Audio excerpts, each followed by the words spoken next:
নমস্কাৰ বন্ধু বান্ধৱীসকল, আপোনালোক সকলোকে মোৰ এটি নতুন ভিডিঅ'লৈ স্বাগতম জনাইছোঁ। আজি মই বনাবলৈ লৈছোঁ ৰাজমাহৰ তৰকাৰী।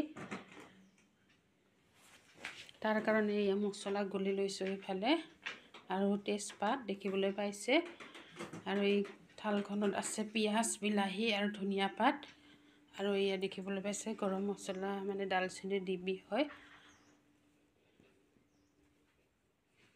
গতিকে গোটেইখিনি মছলা যোগাৰ কৰি লৈছোঁ। এইফালে আৰু কেৰাহীত গৰম তেলত তেজপাত লগতে দালচেনি দি দিয়া হৈছে। এয়া এতিয়া পিঁয়াজখিনি দি দিলোঁ। পিঁয়াজখিনি অকণমান ভাজি লগাৰ লগে লগে ইয়াতে টমেটো দি দিয়া হ'ব।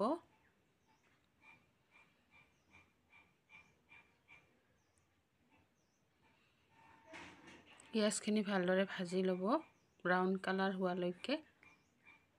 এয়া দি দিলোঁ টমেটোখিনি। এতিয়া টমেটোখিনিও ভালদৰে ভাজি ল'ব লাগিব।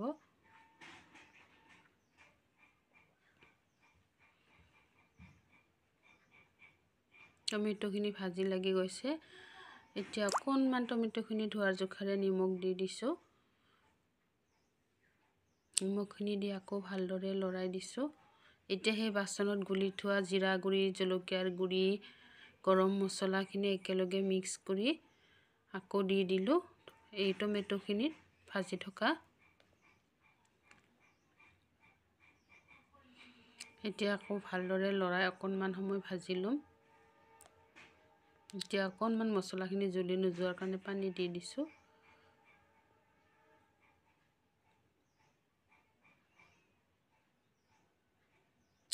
আৰু এইফালে দেখিবলৈ পাইছে ৰাজমাহ বইল কৰি থোৱা।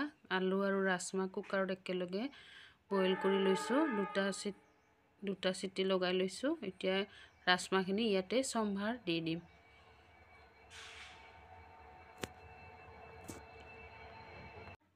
এয়া ৰাজমাহখিনি সম্ভাৰ দি দিলোঁ। এতিয়া এইখিনি ভালদৰে অকণমান লৰাই এনেদৰে আকৌ 5 মিনিটমান সময় উতলিবলৈ দি দিম। এতিয়া লগাই দিলোঁ ঢাকন। এয়া ঢাকনি গুচাই দিছোঁ। এতিয়া কাটি থোৱা ধনিয়া পাতখিনি ইয়াতে দি অকণমান লৰাই দিম।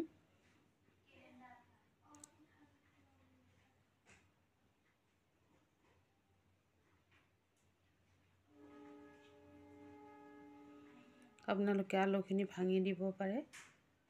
আকৌ ঢাকনি লগাই দিছিলোঁ অকণমান সময়ৰ কাৰণে। এতিয়া ঢাকনি উঠাই দিছোঁ। এয়া দেখিবলৈ পাইছে ৰাজমাহৰ তৰকাৰী খোৱাৰ কাৰণে সম্পূৰ্ণভাৱে ৰেডি হৈ গৈছে। আপোনালোকেও এনেদৰে এবাৰ বনাই খাব, ৰাজমাহ বাকলি নুগুচোৱাকৈ। আজি ৰাজমাহৰ এই তৰকাৰীখন ৰুটিৰ লগত খাম বুলি ভাবিছোঁ। এই তৰকাৰী বনোৱা ৰেচিপিটো চাই যদি আপোনালোকৰ ভাল লাগিছে তেনেহ'লে লাইক, কমেণ্ট, শ্বেয়াৰ আৰু লগতে ছাবস্ক্ৰাইব কৰি দিব। আজিলৈ আহিছোঁ।